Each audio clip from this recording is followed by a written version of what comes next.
Om Swastiastu pemirsa Bali TV dimanapun Anda berada, kembali saya Nyoman Winata, redaktur pelaksana harian Bali Post ya. Seperti biasa, saya akan menjumpai dalam Bali Post Talk.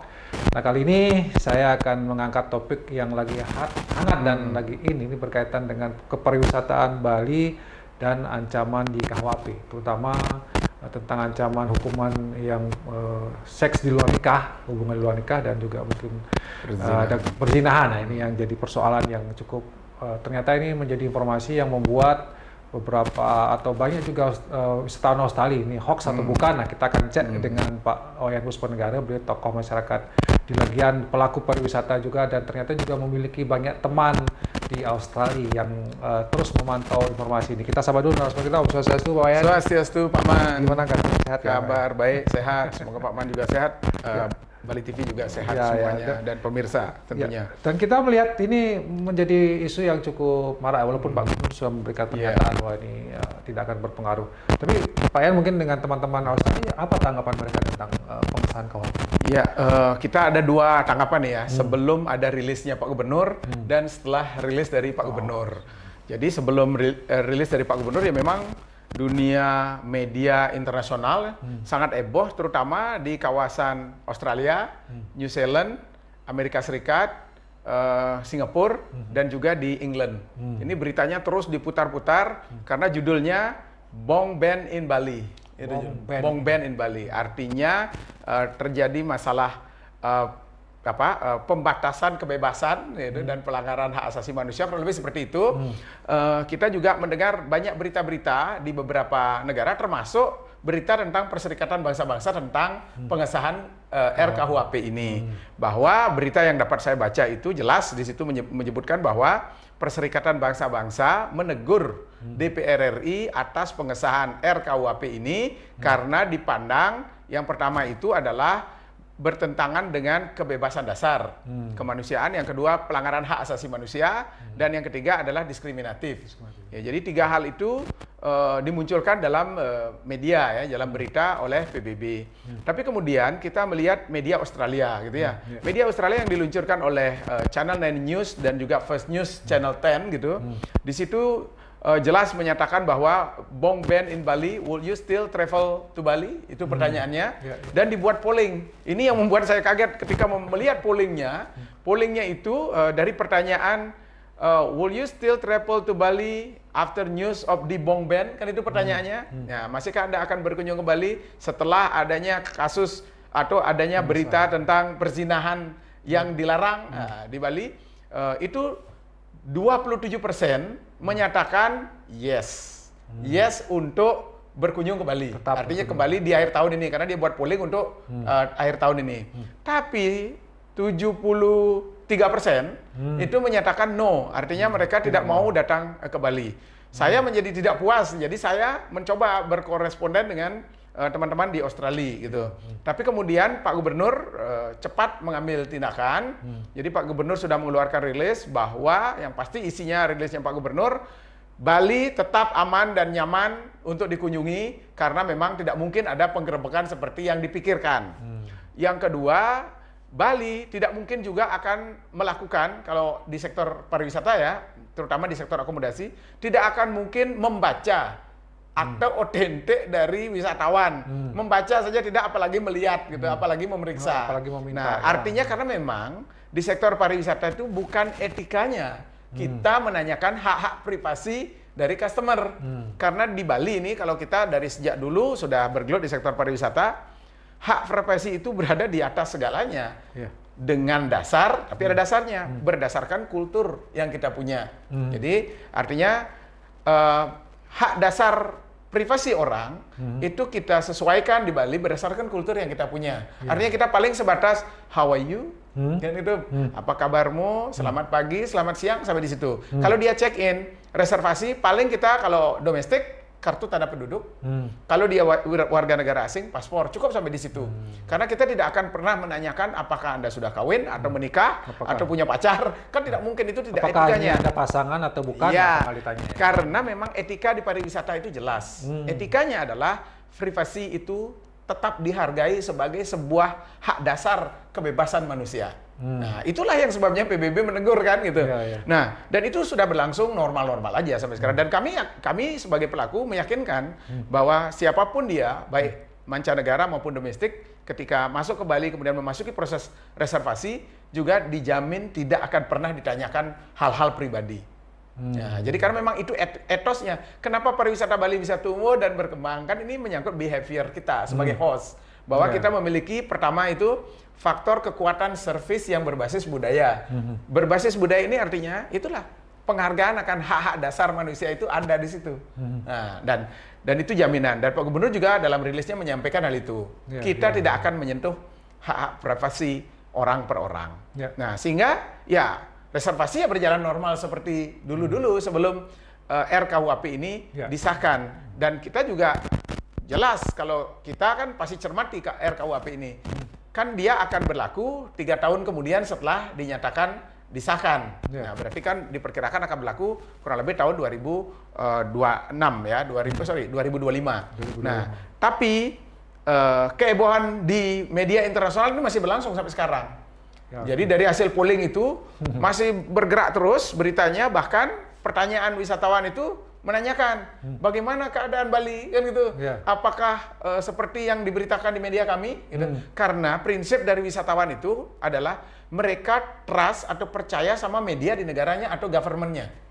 Dia tidak akan jadi mempercayai government yang lain dulu. Jadi oleh karena itu saya mendukung Pak Gubernur untuk kemarin mengundang konsulat, kemudian meminta konsulat untuk menjelaskan di negaranya masing-masing, dan bila perlu melakukan rilis di media sumber berita Bong Ben ini. Karena sumber Bong Ben ini kan ada di West Australia, jadi di Perth ya, di Australia Barat ya. Kita berharap di situ. Dan intinya kan konsulat kan hadir di Bali gitu ya. Jadi kita berharap konsulat ini bisa meneruskan. Karena prinsip sekali lagi, wisatawan atau warga negara di negara itu dia percaya kepada government atau statement government-nya. Sehingga harapan kita ada government to government statement. Nah, itu. Artinya ini harus segera diluruskan, diklarifikasi oleh pihak pemerintah. Tapi apakah tidak perlu pemerintah pusat yang melakukan ini? Apakah pemerintah Bali yang harus melakukan, seperti apa? Karena kan kita, ya benar juga Pak Wayan sampaikan bahwa kita harus atau pemerintah harus menyampaikan ini ke media yang memberitakan ya, semacam hak jawab lah itu harusnya. Itu sudah diupayakan oleh Pak Gubernur ya? Sudah, Pak Gubernur sudah mengambil langkah-langkah yang gercep dan kita dari pelaku sangat salut dengan Pak Gubernur tentang langkah-langkah ini. Memang pertanyaan tadi Pak Nyoman ya, bagaimana dengan pemerintah pusat? Pak Menteri Pariwisata dan Ekonomi Kreatif pun telah merilis, sudah melakukan rilis tentang kondisi ini, dan ini bergayung bersambut gitu. Hanya saja memang harapan kita ini harus semakin masif kita lakukan karena berita ini telah menjadi doktrin gitu. Doktrin itu buktinya begini, beberapa koresponden yang menjawab di HP saya, dari kurang lebih ada 100 yang saya kirimkan, warga negara Australia yang saya kirimkan rilis dari Pak Gubernur itu, jawabannya ada yang ekstrim gitu. Ada yang menyatakan saya tidak akan datang kembali lagi karena faktor pengesahan KUHP. Padahal saya sudah jelaskan, KUHP ini disahkan 3 tahun lagi gitu. Sejelek-jeleknya begitu. Dan kami juga pelaku pariwisata di Bali tidak akan tinggal diam. Jika nanti ini masih beresonansi atau menimbulkan efek lanjutan, tentu kita berharap ada judicial review paling tidak terhadap kondisi ini. Dan oleh karena itu, ya tentu yang pertama review atau rilis yang dilakukan oleh Pak Gubernur ini telah menjawab dari perspektif official local government. Dan kita berharap di Australia bisa dipahami. Tapi saya berkeyakinan begini, kalau pemerintah Australia saya kira ngerti tentang hal ini, gitu ya. Ini kan media, jadi media di luar negeri itu kan juga independen. Jadi media inilah yang masih memainkan karena ini mungkin menyangkut rating, dan kemudian menyangkut kegaduhan karena bad news is good news. Bad news is good news ya. Jadi memang ada semacam kesengajaan untuk membuat ini berita menjadi semacam ya sensasional gitu. Nah, mendapatkan betul. Jadi mendapatkan mungkin dengan seiring jalan waktu akan ada pemahaman yang lebih pasti. dalam lagi, Saya berkeyakinan ada anekdot ya. Change was eternally. Dia akan pelan-pelan akan berubah. Tapi saya berkeyakinan seperti ini bahwa ini kan ramalan dunia nih. Di tahun 2023 diperkirakan dunia dalam perspektif ekonomi akan mengalami masa kesuraman. Ya, masa resesi global. Sehingga ada pemikiran dari angka statistik yang dilihat, tentang kunjungan wisatawan mancanegara ke Bali pasca pandemi COVID ini kan naik tajam. Jadi kita lihat angka terakhir ya di Bandara Ngurah Rai, rilis dari Pak Heru Dityawan, Pak GM Bandara, itu pergerakan penumpang di bandara kan sudah mencapai 10,8 juta. Yang terdiri dari 3,5 jutanya adalah 3,6 jutanya wisatawan mancanegara. Kemudian 7 jutanya adalah wisatawan domestik. Ini sebenarnya sudah cukup bagus ya, sudah mendekati normal. Dan dari 3 juta wisatawan mancanegara itu, yang tertinggi itu Australia. Nah, berarti nih dari perspektif kita, ada keinginan mungkin dari media atau pihak tertentu di Australia agar warganya tidak terlalu keluar. Karena resesi ini. Ada kepentingannya juga ya? Agar memutar uangnya di dalam negeri. Itu perspektif kami dan saya yakin atas alibi kami ini gitu. Karena mereka berharap jangan wisatawannya dibawa keluar karena pernah ada penyiaran seperti itu di Channel 9 News Australia. Jadi dia berharap di pandemi COVID itu warganya tidak sampai keluar dan biar berwisata di negaranya sehingga dolarnya tidak keluar. Artinya ini ada kepentingan bisnis ekonomi juga. Saya yakin ada hubungannya. Oleh karena itu saya anggap ini adalah black campaign. Jadi saya anggap ini black campaign buat Bali. Tetapi Bali ini kan sudah resistance. Kita pernah kena bom, kita pernah COVID, pernah meletus Gunung Agung, pernah ada kejadian gunung yang lain meletus, kita kena dampaknya. Resisten yang saya maksud, Bali ini masih memiliki kekuatan. Kekuatan kita yang pertama adalah perspektif dari regulasi. Bahwa Pak Gubernur pun telah memperkuatnya dengan peraturan daerah tentang tentang standar penyelenggaraan kepariwisataan budaya Bali. Itu sudah jelas. Kemudian didukung oleh dari kekuatan-kekuatan kearifan lokal yang kita punya. Kemudian telah suksesnya Bali secara spektakuler sebagai host penyelenggaraan KTT G20, ini telah memberikan nilai tambah tersendiri yang sangat spektakuler buat public relation Bali di mata dunia. Atau sederhananya branding Bali naik mempesona. Ini kan seksi nih bagi destinasi pesaing Bali gitu.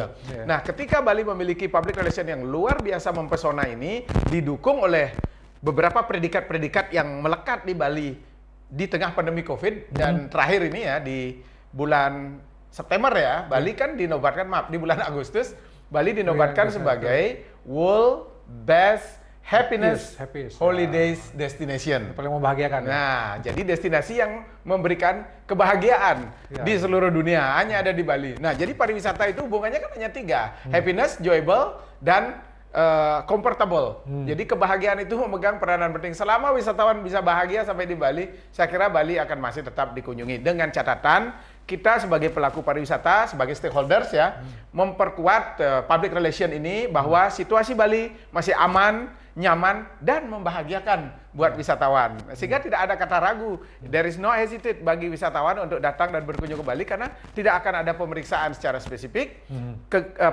Hal-hal yang menyangkut destinasi akan berjalan seperti biasa, kemudian reservasi juga akan berjalan normal seperti biasa, dan tidak ada yang perlu dirisaukan. Jadi wisatawan silahkan baik domestik maupun mancanegara datang ke Bali, menikmati Bali karena dipastikan berkunjung ke Bali akan tetap aman, nyaman, dan mendapatkan kebahagiaan. Berarti privasi itu dijamin ya? Di Bali privasi sangat dijamin. Itulah standar sebuah destinasi karena sebaik apapun destinasi, seindah apapun dia, tanpa didukung oleh behavior yang satu ini, artinya daya dukung masyarakat untuk menghargai customer ini tidak akan bisa berkembang. Nah, oleh karena itu beberapa destinasi ini perlu diperkuat dengan behavior yang salah satu behavior itu adalah menghargai privasi customernya. Ya, baik, terima kasih Pak Wayan atas waktunya dan sama-sama. penjelasannya dan perspektif pandangannya ya, dan pemerintah juga melakukan upaya-upaya untuk mengklarifikasi ya ini, mudah-mudahan ini bisa memberikan atau isunya segera mereda gitu ya sehingga kunjungan bisa normal kembali ya. Dan kami yakin akhir tahun ini baru bangkit ya, Pak Wayan. Akhir tahun ini kita yakin pertumbuhannya akan pasti naik karena terlihat dari penambahan penerbangan dari Australia ke Bali ya. Jadi penambahan di luar Jetstar dan Virgin Air, Garuda juga menambah penerbangannya dan memang laris manis. Itu berita terakhir hari ini. Baik, terima kasih sekali lagi, terima kasih pemirsa Bali TV. Demikian Bali Post Talk kali ini, saya ucapkan terima kasih atas perhatian Anda. Saya tutup dengan Om Santi, Om Santi, Om. Terima kasih, sampai jumpa.